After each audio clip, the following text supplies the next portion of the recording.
Seguimos en este encuentro CAF, este foro económico de América Latina, del Caribe, hablando con los líderes políticos presentes, expresidentes, muy importante, Iván Duque de Colombia. Bienvenido, señor expresidente, a CNTN 24. Claudia, un placer siempre estar contigo.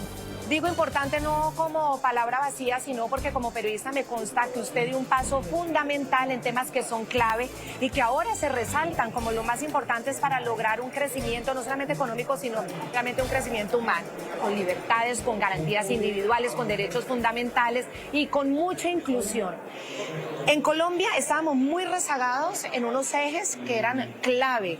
Era obviamente la transformación de las energías para energías limpias, en el tema de la transformación digital y empezar a entender que la inteligencia artificial ya es parte de la vida cotidiana de la gente. Y usted fue pionero en Colombia en esos tres ejes, recordémoslo, ¿por qué? Pues Claudia, yo creo que siempre es motivante ver que en estos foros estamos poniendo sobre la mesa cuáles van a ser los factores de crecimiento y de transformación económica y social en América Latina. Energías renovables no convencionales, fundamental. Sin eso, América Latina no va a compensar no solamente la riqueza natural que tiene, sino también la riqueza que tiene por estar en lugares estratégicos para percibir luz solar. Y por otro lado, la potencialidad que también tiene el viento. En Colombia, en el año 2018, teníamos apenas el 0.5% de la matriz energética, escaso de 50 megavatios. Y logramos con un sistema de subastas, participación privada e inversión, llegar a más de 2.000 megavatios en tan solo 4 años y que Colombia sea hoy uno de los líderes en energías renovables no convencionales. Pero por otro lado, era también darle confiabilidad a toda la red, al mismo tiempo en que Colombia seguía siendo potencia emergente en petróleo y gas. Teníamos solvencia, hoy la hemos perdido por decisiones torpes. Pero logramos también poner sobre la agenda de Colombia la cuarta revolución industrial. Fuimos país pionero en lo que fue el marco ético para la adopción de la inteligencia artificial y lanzamos la primera política nacional de adaptación a la inteligencia artificial y por eso Colombia aparece en los rankings que tiene hoy.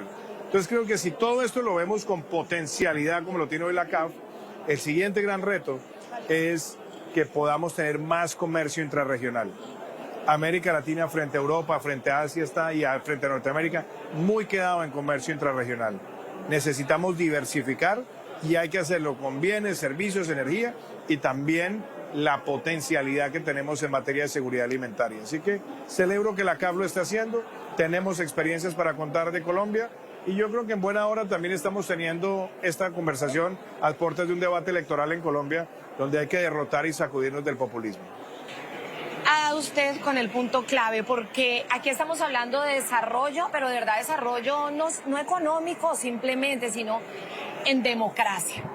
Y muchas veces lograr el desarrollo en democracia es muchísimo más difícil que lograr el desarrollo como pasó con los gigantes asiáticos con regímenes autoritarios. Aunque en América Latina los autoritarios, los regímenes que en este momento siguen, estando en poder de unos dictadores o tiranos, son los países que concentran la mayor pobreza y decadencia humana. Así es, porque aquí ese sector de autócratas, populistas y demagogos se ha encargado de autodefinirse como progresistas y son pobrecistas. Todos los países que han gobernado los han empobrecido, han espantado la inversión, han creado desconfianza, han deteriorado la política monetaria, la política fiscal, han perdido credibilidad en los mercados internacionales.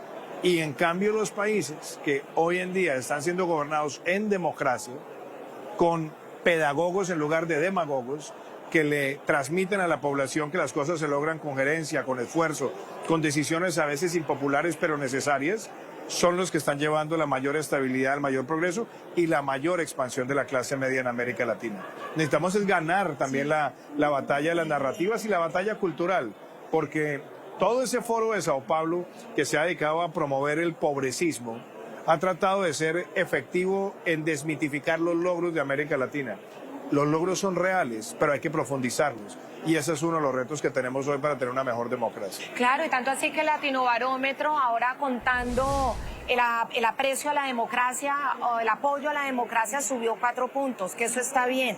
Y en América Latina también estamos viendo y estamos asistiendo realmente a un cambio en otros países. En Argentina ya se fueron los Kirchner, en Ecuador el correísmo quedó derrotado. Totalmente derrotado. En Bolivia el fenómeno de Rodrigo Paz pues también fue una gran sorpresa. El correísmo quedó hundido. En los diferentes países en donde se había como afincado, ha cambiado y Lula se transformó. Es decir, Lula da Silva es el mismo Lula da Silva del ALBA y del socialismo del siglo XXI. Yo creo que es un Lula que las circunstancias lo obligan a ser más pragmático que antes.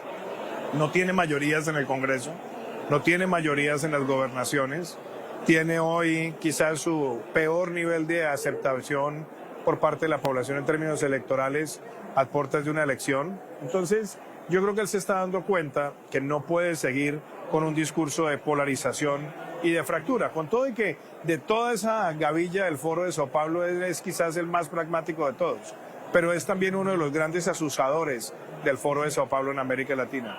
Yo creo que hoy Brasil necesita un cambio generacional, necesita un cambio político y necesita sacar esa fuerza innovadora en tecnología, en agroindustria, en energías alternativas e insertarse al mundo sin ideologización, que es lo que Lula ha tratado. Espero que la elección de este año permita que Brasil también dé el paso hacia una nueva clase dirigente y hacia una nueva generación de liderazgo, sea Flavio Bolsonaro o sea cualquier otro. Pero se necesita en este momento que Brasil se sacuda de 20 años, de los últimos 24 años, donde ha sido gobernada por la izquierda.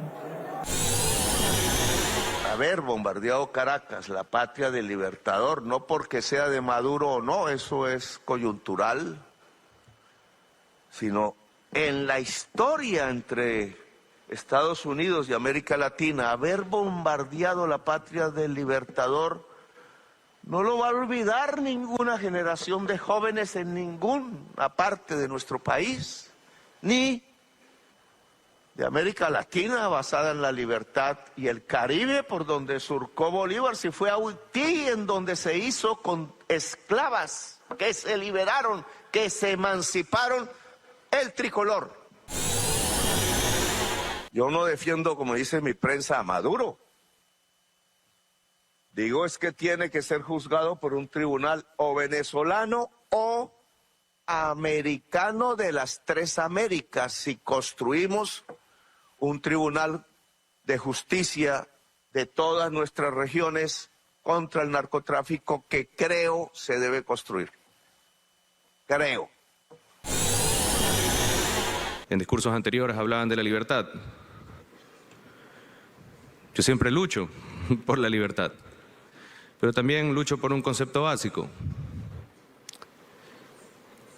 que la libertad debe de ser también de la gente que hace las cosas bien, y los criminales tienen que ser privados de la libertad.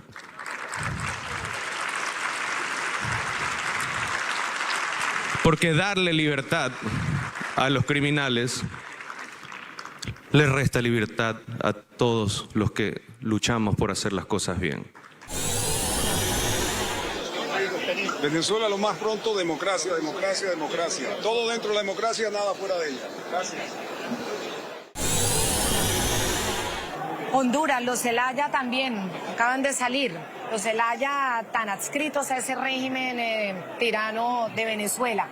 Aquí estaban varios presidentes, han estado 8 presidentes, la convocatoria ha sido muy importante y ahorita escuchamos posturas muy distintas. Sobre Venezuela, Rodrigo Paz muy claro, democracia, democracia, democracia.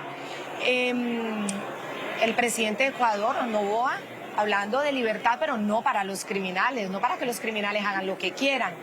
Y Petro, el de Colombia, diciendo desde ayer a Estados Unidos que devuelvan a Maduro, que su captura fue ilegal y que acá debe conformarse una justicia transicional de las 3 Américas. ¿Cuál es ese mensaje? ¿Usted cómo lo interpreta?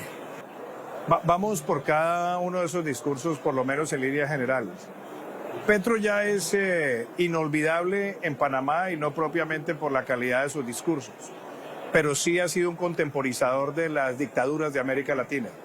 un defensor a ultranza del régimen de Castro, un defensor a ultranza de Nicolás Maduro, un indiferente frente a Daniel Ortega o quizás también un cómplice, porque Daniel Ortega tiene hoy alojado en su país a personas vinculadas a graves escándalos de corrupción. Entonces viene un foro que espera un mensaje claro sobre la inversión, sobre la responsabilidad fiscal, a salirse por las ramas y por otro lado a tratar de seguir validando esa doctrina del Foro de Sao Paulo. Desastroso. Noboa está enfrentando la criminalidad en Ecuador y lo está haciendo con verticalidad y está exigiendo también que los países limítrofes apoyen esa lucha contra el narcotráfico, algo que el gobierno Petro no ha hecho en el caso del Ecuador y que tristemente está llevando a una tensión comercial absurda que se podría solventar con la simple y llana decisión de dar cooperación efectiva a la lucha contra el narcotráfico en las zonas de frontera con el Ecuador. Y por otro lado, el mensaje del presidente Paz es volver a traer la inversión a Bolivia. Bolivia fue saqueada por Evo Morales y por el MAS, que tomaron la bonanza gasífera y se la gastaron toda. Y el país está en una situación fiscal delicada, con poca confianza e inversión, luego el presidente Paz necesita hacer reformas estructurales. Y tú decías ahora algo muy importante, se han dado los cambios, sí, pero necesitamos que los cambios también se mantengan, porque el juego del Foro de Sao Paulo muchas veces es que llegan los sectores responsables, ordenan la casa y después ellos incendian la pradera para después usufructuar toda la bonanza económica que se genera con esfuerzo y con un costo político elevado. Por eso hay que ganar la batalla discursiva y creo que este foro muestra, cuando hacemos la comparación de América Latina, cuáles son los países que mejor lo están haciendo, cuáles son los que están generando mayor crecimiento, los que están atrayendo mayor inversión, los que tienen democracias plenas, economía de mercado y pesos y contrapesos. En cuanto al momento electoral en Colombia, estamos en, ya es preelectoral, electoral, porque nos vamos acercando a la fecha. Estamos ante una consulta de lo que es considerada la centroderecha, con un candidato que no ha sido político, que era un abogado, que es Abelardo de la Espriella, un centro democrático que está participando en una consulta con todos estos candidatos. Como periodista he asistido a las experiencias precisamente de candidaturas fuertes que salen de esas consultas. La suya, por ejemplo, fue importantísima.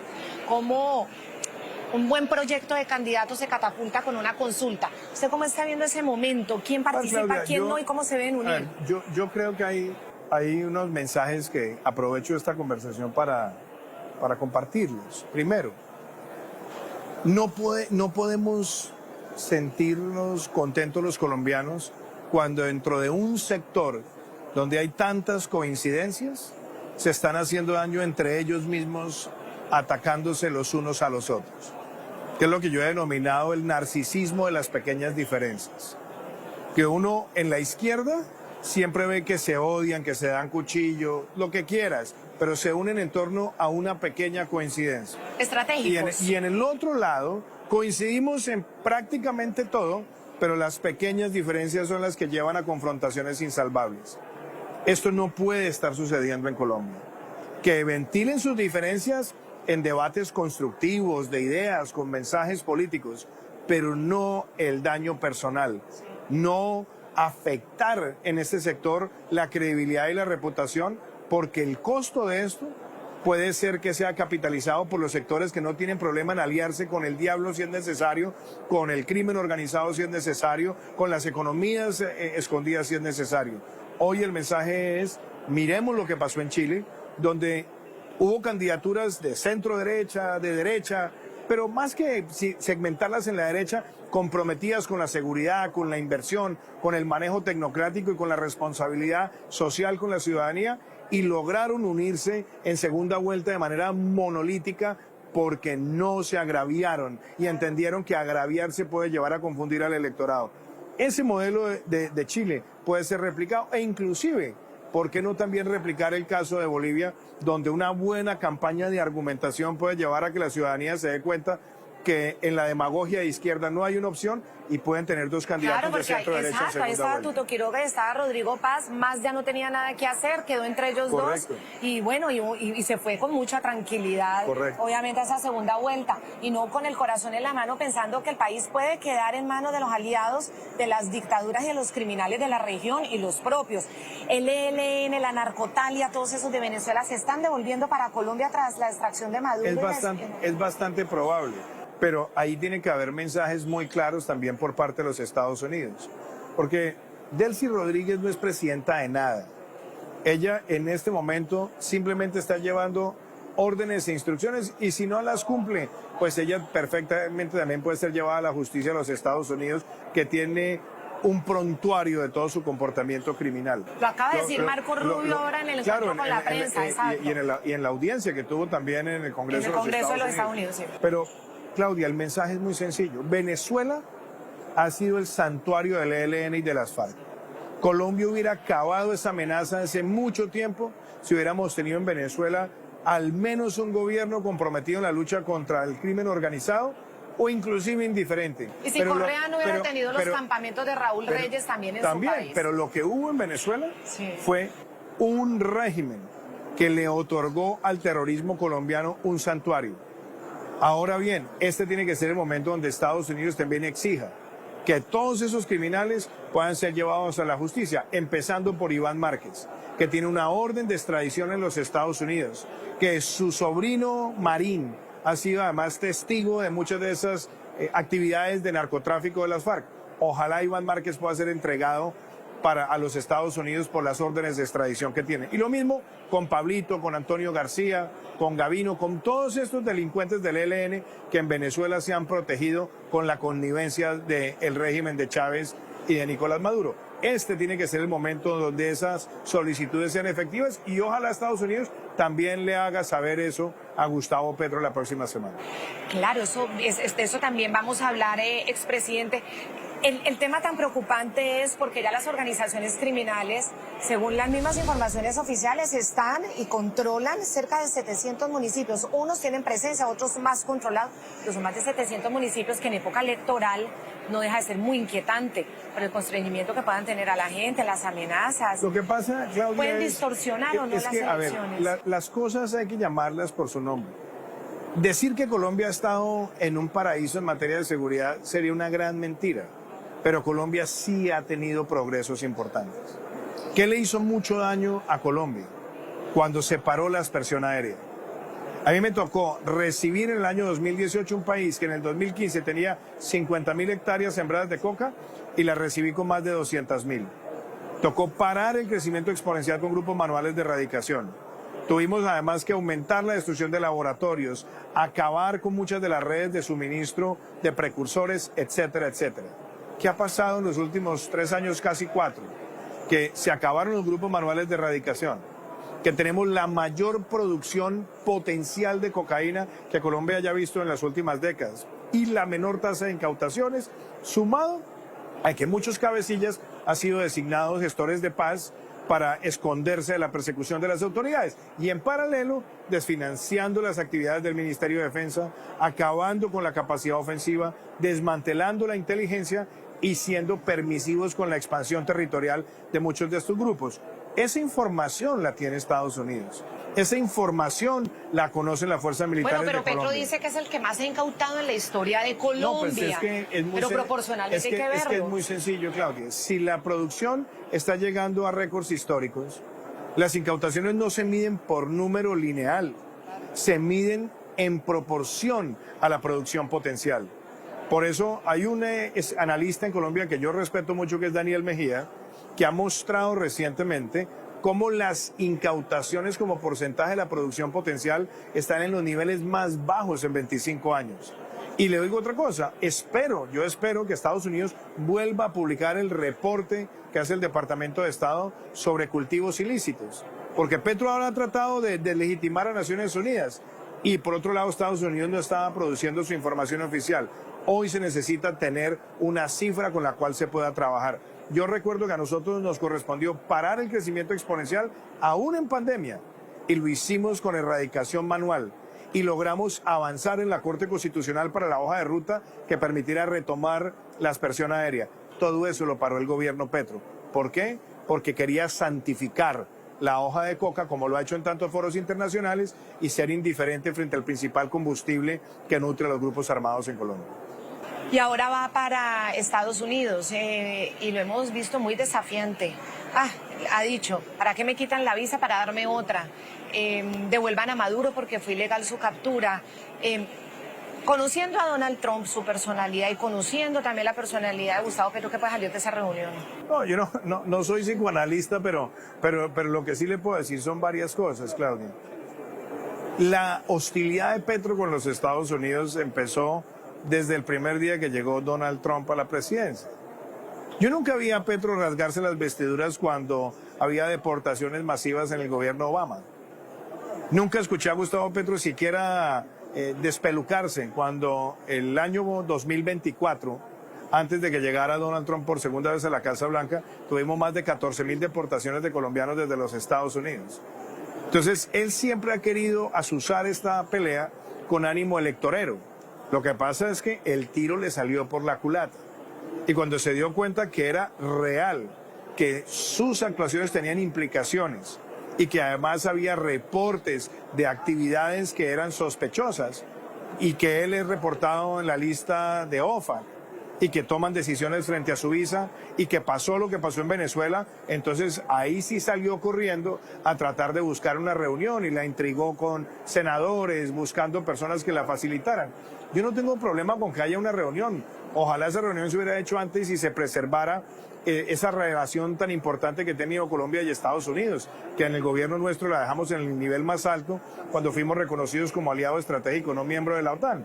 Pero a él eso no le importaba y lo que quería era destruirla. Hoy en día tiene que ir a los Estados Unidos a solicitud de él, con el rabo entre las piernas, a tener también que mostrar lo que ha sido la realidad de su gobierno en la precariedad y en la indiferencia en la lucha contra el narcotráfico. Y yo lo que sí espero es que Estados Unidos, que entiende que Petro le quedan pocos días en la presidencia, que Colombia es un aliado estratégico bicameral, bipartidista e histórico, pueda también retomar con nosotros tres cosas. Uno, la lucha frontal contra el narcotráfico.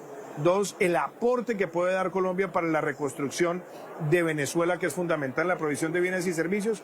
Y tercero, que Colombia también se comprometa a no seguir siendo connivente con las dictaduras del hemisferio en respeto a la Carta Democrática Interamericana. A propósito de Venezuela, cuando Donald Trump dice que Delcy Rodríguez es fantástica, que están haciendo un gran trabajo, que están trabajando juntos muy bien, ¿usted cómo lo interpreta? ¿Cómo interpreta qué quiere decir Donald Trump con eso? De nuevo, yo no soy intérprete. Pero ¿cómo lo analiza? Mi análisis es muy sencillo, Claudio. El tirano salió, la tiranía ahora hay que sacarla. Delcy Rodríguez está tratando de ser un juego que ha hecho parte siempre de lo que llaman la partitura de los cubanos. Y es ganar tiempo y tratar de dejar que se aproximen las elecciones de medio término en Estados Unidos. Delcy Rodríguez sabe que lo más posible es que entre mayo y junio la prioridad de la Casa Blanca se enfoque en las elecciones de medio término. Entonces empiezan a hacer operación tortuga, a demorar cómo avanzan las cosas, a salir con discursos bravucones. Y Estados Unidos creo que está lo suficientemente curtido para no caer en esa trampa. ¿Por qué? Porque los tres pilares que ha anunciado el secretario Rubio, estabilización, reconstrucción y transición, que pueden ser secuenciales pero también simultáneas, tiene que darse rápidamente. De lo contrario, Delcy Rodríguez va a querer capitalizar. Y por otro lado, también quiero decir esto.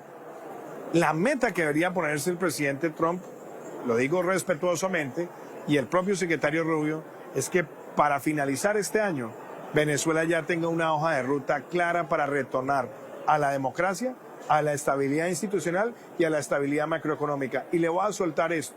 Allá no hay credibilidad en la banca central, no hay credibilidad en la moneda, hay una pésima política fiscal llena de controles absurdos. La única manera de reconstruir esa credibilidad rápidamente, sabiendo que es una economía altamente dependiente en el petróleo, creo yo que es que también se dé una agenda de dolarización muy similar a la de Ecuador, que permita estabilizar macroeconómicamente todo lo que debe ser el proceso de reconstrucción institucional. Es verdad, tiene que ser rápido porque en estos juegos democráticos los tiempos cambian y cambian muy fácil. Bueno, vamos a ver, ojalá, y seguiremos analizando entonces la política colombiana dependiendo de la consulta y dependiendo del Congreso. ¿El Congreso cómo lo está viendo usted? Yo estoy viendo, y espero que se mantenga así, que el Senado de Colombia tenga más de 60 o 65 senadores que hagan parte de la institucionalidad republicana de nuestro país. Es decir, que esté en partidos que han sido respetuosos de la institucionalidad republicana. ¿Qué es eso?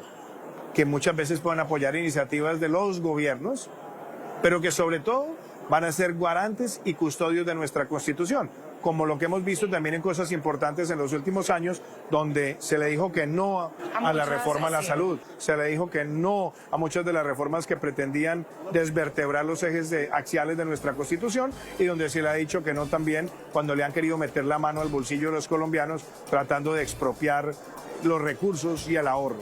Entonces yo espero que esa línea se mantenga.